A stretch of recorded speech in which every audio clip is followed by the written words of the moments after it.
I think I want to turn to Shruti from Forrester Research, just to initially get your reactions there. Do the observations that Alex makes there mirror the sort of thing that you at Forrester have seen? Absolutely. And Alex's reference to a lot of the reports that we have published over the year kind of contest to that, right? The kind of state of consumer data privacy. It's a report that Xiaofeng, one of our APAC analysts had written about. And certainly a lot of the interest that we are seeing with businesses that we're speaking to is about how do we tend to this balance of data privacy that we have to deal with not only from a regulatory and compliance standpoint, but also from, to Alex's point, a preference or an expectation of our customers. And that is absolutely the case across a lot of the APAC customers that they're dealing with.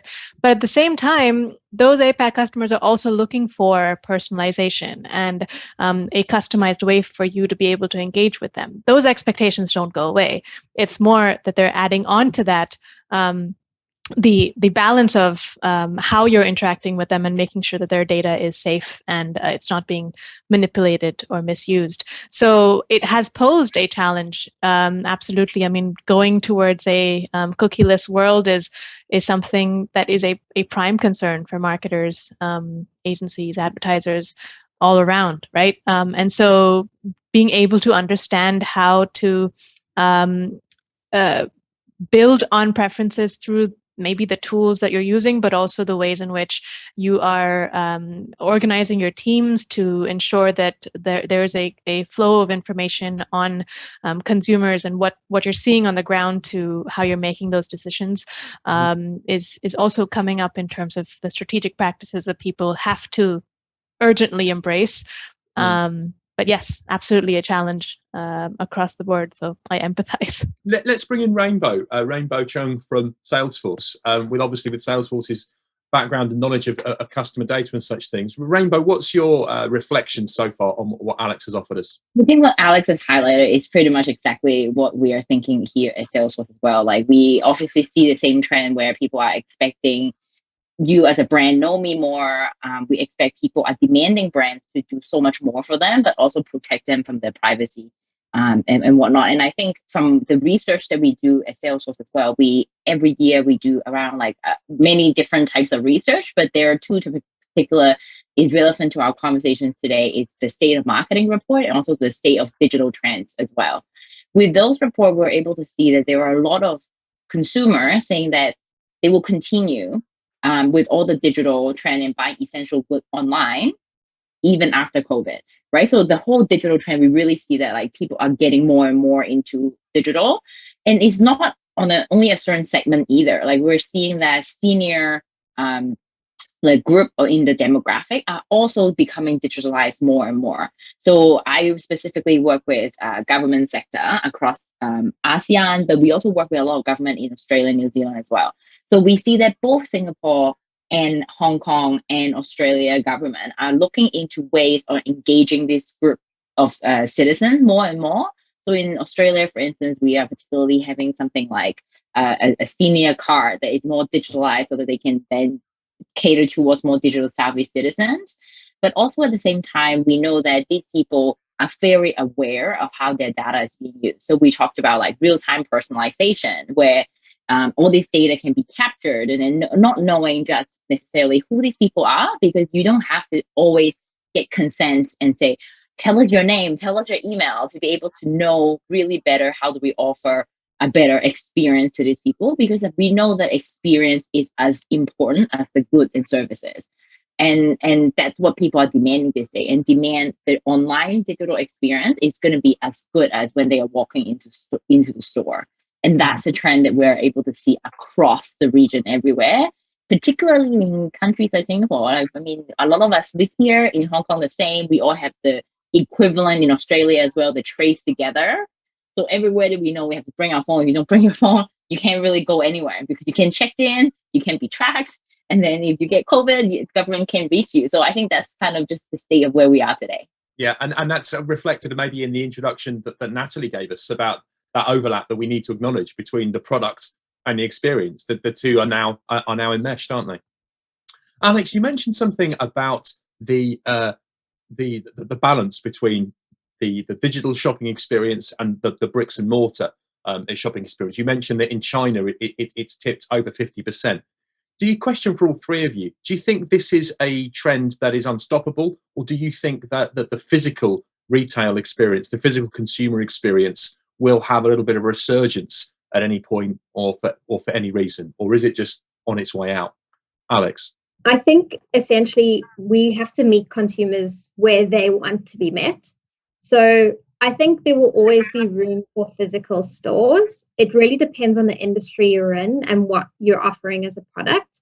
One of the main things that I do think will happen is the role of the shop assistant has changed, or will change and evolve. A lot of the younger generations in particular have grown up with phones and Google and whatever else, so they can do their own research. They don't rely on that kind of help within a store.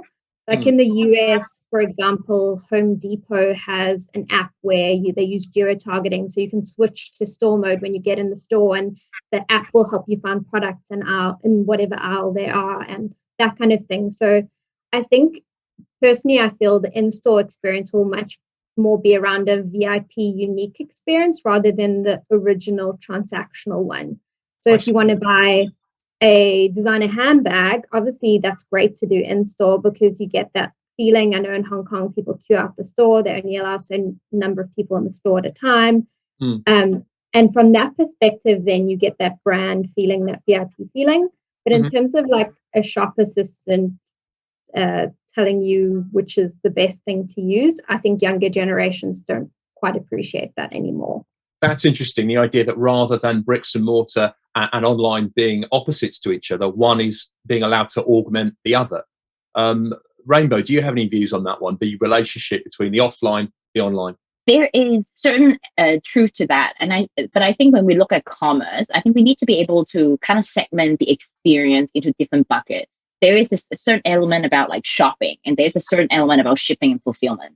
What we see in the market is that like 83% of the people wanted or expect brands to be able to offer flexible shipping and fulfillment option, meaning I want to be able to buy online, but some may be able to pick it in store, because if I want to exchange it, I can just kind of be there and exchange it in person.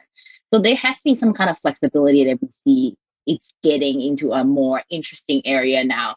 Testing company how they are able to offer the digital experience plus in store, and also logistic wise, how do they manage to do that? And I think across APAC, you can see that before COVID, Singapore was very much behind about e-commerce. Like everything is in store. You can never see any not mentioning groceries, like even like shopping was very difficult to find like a affordable shipping option that makes it very easy for you. Fast forward 2 years later, that scenario is completely changed, right? Like even you can buy groceries online. That's probably a default option for many people. So if we're looking back in between, again, Singapore and Hong Kong is nowhere as close to that. Like, I mean, to be honest, Hong Kong is also a little bit bigger than Singapore. So then maybe logistically speaking, it's a little bit harder to manage. But at the same time, like, it's insane how COVID really changes the way how we interact with brands and what people are expecting. I think default now, people expect I should be able to buy online if I want to, receive it and deliver it to me directly if I want to, but also just want to be able to go there if I could. So I think there is a certain element of that we need to be able to segment to be able to offer the experience to consumers. Brilliant. Thanks, Rainbow. Sruti, what's your perspective on this, the relationship between on, offline? Yeah, I mean, it's interesting. I agree with both Rainbow and Alex on that. Well, I think what's interesting is that with COVID and this whole new normal paradigm, everybody is assuming that everything has to completely transform. But the fact of the matter is that all of these preferences were there before COVID. The omnichannel experiences were expected of customers; they just weren't getting them yet. The matter of choice and convenience were very high on what APAC consumers were looking for. Certain markets were a bit more digitally native than others, but nonetheless, there needed to be the choice for you to be able to transact through a digital channel. The change that COVID has has brought about is more that organizations had no choice but to adapt to it fast, and they had to do it now. So it's more that transformation was accelerated, but the need was always there, right? So, to your original question, Clive, the online and offline aspect, it's not like offline's going away. It was always expected to be there. It's more about being able to provide that choice and provide new paradigms for people to be able to transact, right? Self-checkout, collection at store while you make the payment online. Just allowing for all of that to happen seamlessly is where I guess organizations are going. I think we've got some agreement in the chat as well from Paul Haswell, sort of commenting there in agreement on that relationship between the physical stores and the online experience, and talking about offering an experience. I think, as Alex alluded to just a few minutes ago, that experience of physically shopping, if that can be augmented with digital tools, then so much the better. I've got a couple of questions that I'm still keen to ask the three of you, but anyone else, if you have a question, do feel free to pitch it in chat, and we'll see what we can bring to things. I wanted to ask you about the idea of partnerships. As technology enables brands to innovate, more often we're seeing brands partner up with other brands in order to bring a different offering to a different group of people. I wanted to ask all three of you really on your thoughts on that one, on the opportunities of that one, and possibly also the risks of that. Can we start maybe with Sruti this time around? Partnerships have definitely, from a technology and brand standpoint, they have certainly been a little transactional, maybe, where people were maybe looking at certain technology partners or vendors as people that can help them create a specific capability or offering, right? They were looking at, the choice of how they thought about partnering with one vendor over another was more based on their features and functionalities or pricing or existing relationships. Now the expectation of that is becoming a little bit more evolved, where you're actually expecting the thought, it's a thought partnership where everybody has to actually bring a strategic understanding of where consumers are evolving and what the overall offering needs to develop into, right? So the expertise or expectations of partners is increasing, because that's actually what people need. They need to kind of figure it out all together. But in terms of brand partnerships, I think there's also it's one of the many tools that people are thinking about in terms of scaling, accessing new customers and relationships. It's not necessarily, at least in my opinion, not necessarily something that is a strategic differentiator, but it's more how do you make sure that you're getting as much as possible from your partner, whether that is a brand or a technology partnership, in terms of thought as well as the offerings that are at the table. Yeah. Okay. Thanks for that insight, Sruti. Alex, do you have any perspectives on brands using partnerships as a way of making progress? I think Shruti made really great points. I wholeheartedly agree. I think the only thing I'd truly add to that is partnerships are great, but in terms of what I would caution is it's still really important to build your own direct relationship with the consumer. I think some brands might maybe ride on the laurels of partnerships as a way to reach a new audience, but they don't spend that time to foster that relationship. And if I'm feeding into Nathaniel's question in the chat about building an organic database, I think a good example of that is another client we have, again, a US client and a really niche market, but a company called Bowtech. They literally manufacture bows for hunting in the US. And when COVID hit, they had a big problem because they had no direct relationship with their consumer. They relied on brick and mortar stores to sell their products. Those were all closed. Consumers could still go hunting, but no one could reach out to them. So the way they started their database, and it was almost from scratch, was literally asking consumers what they liked and didn't like about the product in exchange for, so they would ask consumers about the feedback and allow them to sign up for whatever relevant communication came after that. So not only were they growing the database, they were actually changing their products to be more suitable to what the consumer was after. You don't always have to offer rewards and discounts to say, give me your email address and allow me to email you X. You can create a community. You can offer special benefits. You can offer an outlet. Like we have a company that during COVID, obviously you wouldn't go into store to like choose a fragrance, right? So they had a fragrance selector quiz as an example. Okay. So that would help them make that product choice without having to go in store and smell it or deal with someone in person, while at the same time growing that database. Great. Thanks so much for picking up that question there about organic databases. That's a good one. Thank you.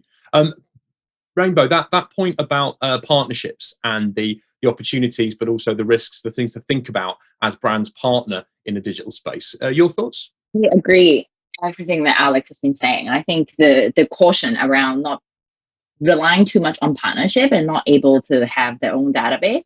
And I think what really interesting when I speak to customer in this particular regard is that obviously partnership is great, because when you are looking into the general context where you partner with bigger brands, they are the one that bringing you leads. And so that's how you a lot of the time build your own database. One thing that people tends to not thinking about, particularly with brands or that are relying heavily on third-party data, is that when you're building your own database, it doesn't have to always have like a person behind that links to it. The way how we suggest customers to look at it is that you can build a database with what we call like the first-party cookies, right? So, and that's where all the brands are looking into today, is to build something called the customer data platform. With that, with the real-time personalization, what you're able to get is that you can capture all this behavioral data when a customer is interacting with you on your mobile app or online or your website, etc. All the different channels that you own can capture all this behavioral data and store it even without knowing who that person is. So I could be shopping somewhere and browsing all these different things, and I will just be first-party cookie 1, 2, 3, 4, 5. And all of this is really intelligent data that you can use to offer a much better experience for the next person. For instance, Alex, then come on, exhibit very similar behavior like I have done. And then you can able to really do real-time personalization and push all this messaging to Alex to increase your conversion and keep, once you convert, that's where you get your actual party data that you really want, right? So that's where the area that you will never get if you are relying heavily on partnership, because all this information come back will be completely anonymized and you have no idea who they are, and they sit separately somewhere, maybe on an Excel spreadsheet, that it doesn't help you at all. So what we always advise the customer, and particularly even with a government entity as well, government is also looking into this because they also want to serve citizens better. Like how many of us being really frustrated when we need to reach out to the government in something urgent, and then you have to wait in line, you have to go there physically. They're just not happen anymore. So government also is equally invested trying to digitalize themselves to offer a much better experience with citizens. And they are the one that also sometimes look into partnership as well. Yeah, very true. Absolutely. We've only got a few minutes left. There's one very quick question I was wondering if I could ask the three of you, just to get a very brief answer, if possible. I think something that we're often interested here when we get together as DLF, as BPP, is the relationship between the consumer experience and the employee experience, and the idea that are they two separate ideas or are they things that have a relationship with each other? If we're looking at this idea of digital consumer trends, could I ask you how you think the role and the experience of the employee, of the people within these brands, comes to bear on that one? Maybe I'll start with Alex on this one. We're all feeling it. We all work for a company. We're all on Zoom all day. We all have the feelings that this whole circumstance has essentially changed our lives, and it can be fatiguing at times. So I think keeping health and wellness and welfare at top of mind is always essential. Mm-hmm. Sure. Rainbow, your perspective on the relationship between the employee experience, the consumer experience? Oh, I think they are absolutely, honestly, it's the same. Like we demand more digitally, employees also want to demand digitally. We, at one point, all of us were scared to go into the office because we were also didn't want to catch COVID on the way there, etc. So I think just being that you need to be able to offer that wellness obviously is one. I think a lot of us sitting just behind our desk all day. And one thing that particularly mentioned a lot is the working hours that increase exponentially because we're all working from home. There is no transition and having that break that your day is over. I think that's the biggest thing about being an employee, focusing on health and wellness, is to be able to set the limit. This is the day I start working, this is how I'm going to stop. Absolutely. And Shruti, what's your take? This is a very hard topic to put into one sentence or short, Clive, because we've done a lot of research on it. It is actually proven tangibly that companies with a better employee experience actually lead to better customer experience, right? We have done surveys where I think like 86% of people who consider their companies to have a high employee experience are seeing better NPS scores. They are seeing better CX scores from their consumers. So it's just proven to be related. And so even in the context of what we're seeing nowadays with, the fatigue that our panelists have mentioned, it comes back to key pillars of being able to show the vision and purpose of employees, how they're really contributing to the purpose of their organizations, for them to feel empowered and enabled with the right collaboration, with the right transparency, but also with the right tools. I'm kind of summarizing a lot of the talking points here, but yes, I mean, there are certain aspects that you need to do in order to enable a good employee experience. And that's not only because of retention and some things that you would typically imagine, but because that directly impacts how the quality of what you're providing to your consumers as well. So right. So this rise in discussions around values, around purpose, around the employee experience, it's not just good for its own reasons. It also does filter through quite directly, by the sound of it, to the consumer experience and to the profitability of a business. Absolutely. Brilliant. I wish we had time for more, but that's been so good. I feel we've got a lot out of the last hour together. I'm so grateful to our three guests here, to Shruti from Forrester Research, to Rainbow from Salesforce, and to Alex of Cheetah Digital. All three of you have been really helpful. So thank you so much.